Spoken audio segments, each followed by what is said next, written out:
17 menegaskan bahwa tersangka yang telah dipanggil untuk pemeriksaan guna penyidikan perkara dan tidak jelas keberadaannya dicatat di dalam daftar pencarian orang DPO dan dibuatkan surat pencarian orang.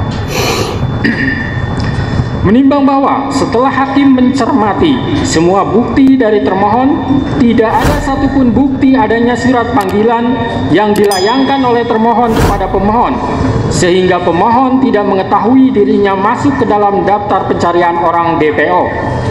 Termohon hanya mendatangi rumah pemohon dan bertanya kepada ibu kandung pemohon yang bernama Saudari Kartini yang mengatakan kepada penyidik bahwa Peggy Setiawan tidak ada di rumah dan sedang berada di Bandung tanpa membawa surat panggilan untuk disampaikan kepada pemohon. Menimbang bahwa hakim tidak sependapat dengan dalil dari termohon yang mengatakan tidak perlu pemanggilan terhadap pemohon karena menurut hakim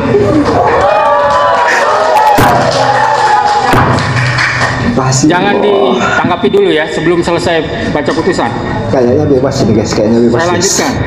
Menimbang bahwa hakim tidak sependapat dengan dalil dari termohon yang mengatakan tidak perlu pemanggilan terhadap pemohon karena menurut hakim pemohon dan keluarganya berhak mengetahui bahwa dirinya masuk ke dalam daftar pencarian orang DPO guna pembelaan diri. Terlebih lagi kewajiban harus adanya pemanggilan tersebut secara nyata dan tegas telah diatur dalam Peraturan Kepala Kepolisian Negara Republik Indonesia Nomor 14 Tahun 2012 tentang Manajemen Penyidikan Tindak Pidana dan Peraturan Kepala Kepolisian Negara Republik Indonesia Nomor 6 Tahun 2019 tentang Penyidikan Tindak Pidana. Sehingga dengan demikian, menurut hakim penetapan DPO atas nama pemohon yang terjadi dalam rentang waktu antara tahun 2016 sampai tahun 2024 tidak sah dan cukup. Allah, hidup kebenaran guys, hidup kebenaran. Tahan dulu.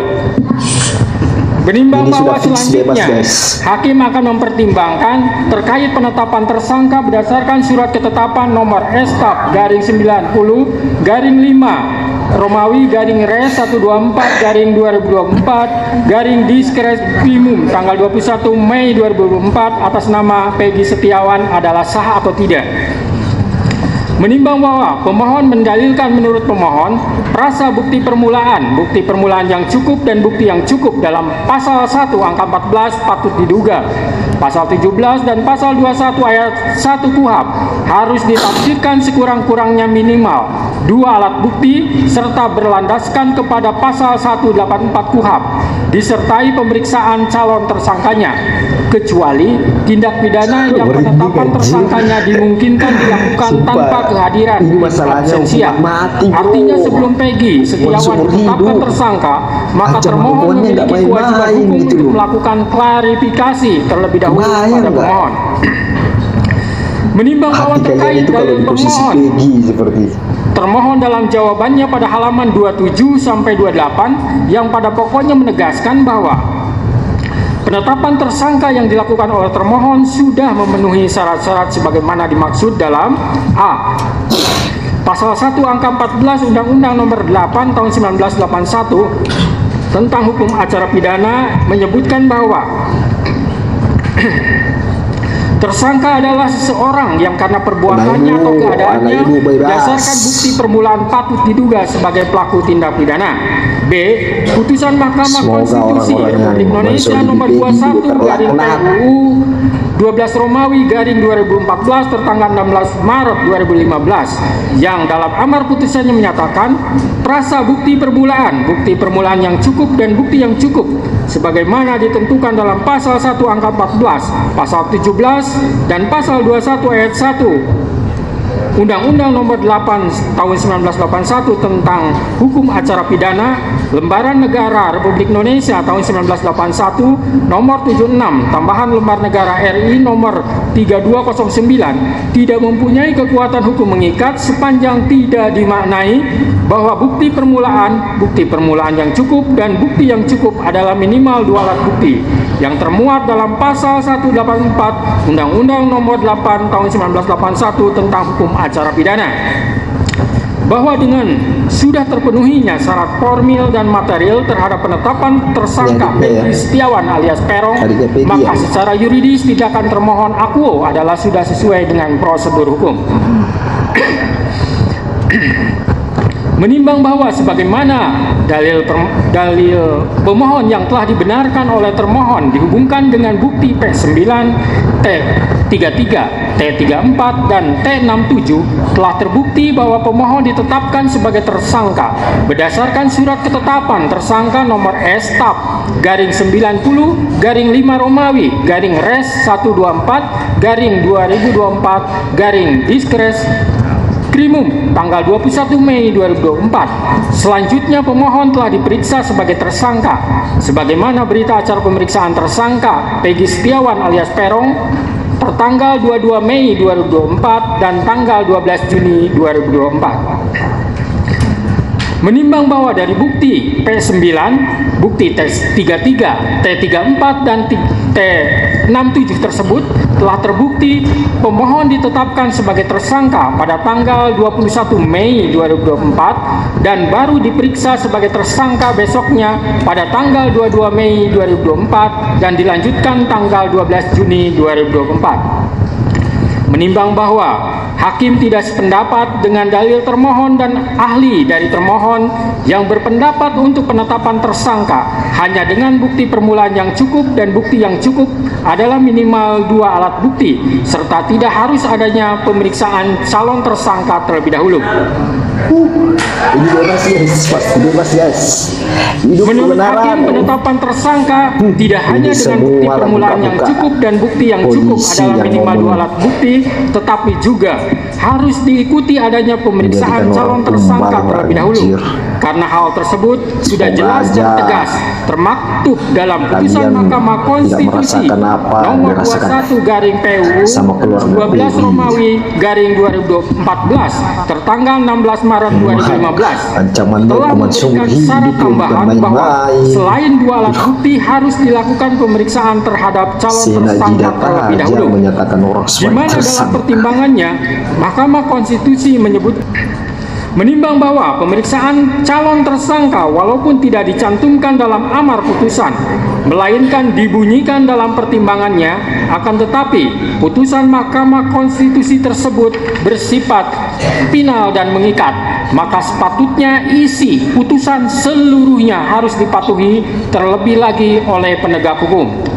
Menimbang bahwa keharusan adanya pemeriksaan calon tersangka di samping minimum 2 alat bukti tersebut semata-mata bertujuan untuk memberikan transparansi dan perlindungan hak asasi seseorang agar sebelum ditetapkan sebagai tersangka sudah dapat memberikan keterangan yang seimbang dengan minimum 2 alat bukti yang sah yang telah ditemukan oleh penyidik. Menimbang bahwa oleh karena sebagaimana fakta di persidangan tidak ditemukan bukti satupun yang menunjukkan bahwa pemohon dalam penyidikan yang dilakukan oleh termohon pernah dilakukan pemeriksaan sebagai calon tersangka sebelum ditetapkan sebagai tersangka oleh termohon, maka menurut hakim penetapan tersangka atas pemohon haruslah dinyatakan tidak sah dan dinyatakan batal demi hukum.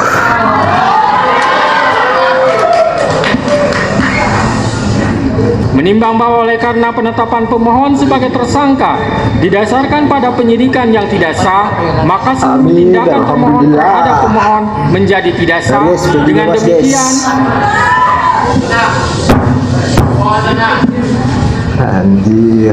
dengan demikian petitum dalam permohonan pra-peradilan pemohon secara hukum dapat dikabulkan untuk seluruhnya. Menimbang bahwa oleh karena permohonan pra-peradilan pemohon telah dinyatakan dikabulkan untuk seluruhnya, maka biaya yang timbul dalam perkara ini dibebankan kepada negara. Memperhatikan Undang-Undang Nomor 8 Tahun 1981, Putusan Mahkamah Konstitusi Nomor 21 garing PUU 12 Romawi garing 2014 serta peraturan lain yang bersangkutan. Mengadili: 1. Mengabulkan permohonan pra-peradilan pemohon untuk seluruhnya. 2. Menyatakan proses penetapan tersangka kepada pemohon berdasarkan surat ketetapan nomor Estap garing 90 garing 5 Romawi garing Res 124 garing 2024 garing Diskreskrimum tanggal 21 Mei 2004 atas nama Peggy Setiawan beserta surat yang berkaitan lainnya dinyatakan tidak sah dan batal demi hukum. Alhamdulillah. Ini bukan batal benar demi atau hukum. kalahnya, guys. 5. Ini tentang Menyatakan kebenaran tidak ya, sah guys, ya. segala keputusan dan atau penetapan yang Bukti dikeluarkan bahwa lebih lanjut kebenaran oleh itu termohon yang pasti berkenaan akan dengan selalu menang, penetapan guys. tersangka atas Jadi diri jangan pemohon takut untuk oleh termohon. menyuarakan kebenaran. 6.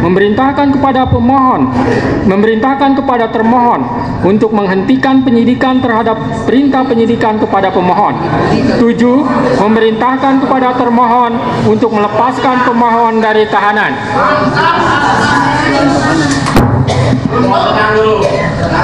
8. Memulihkan hak pemohon dalam kemampuan, kedudukan, dan harkat serta martabatnya seperti sedia kala.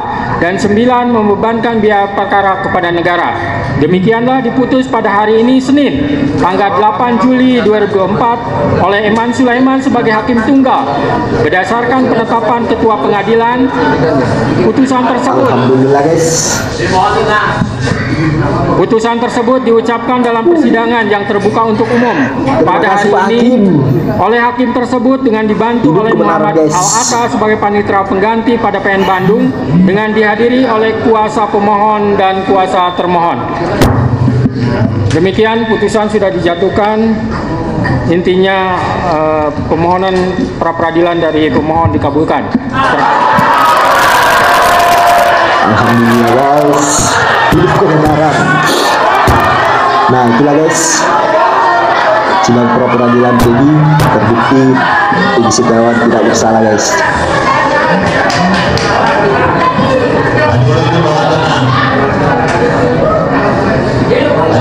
Baik ya.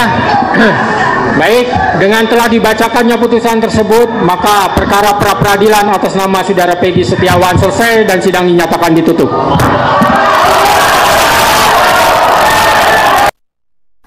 Terima kasih netizen dan rakyat Indonesia yang telah mendukung orang-orang yang tidak bersalah, ya, guys, ya.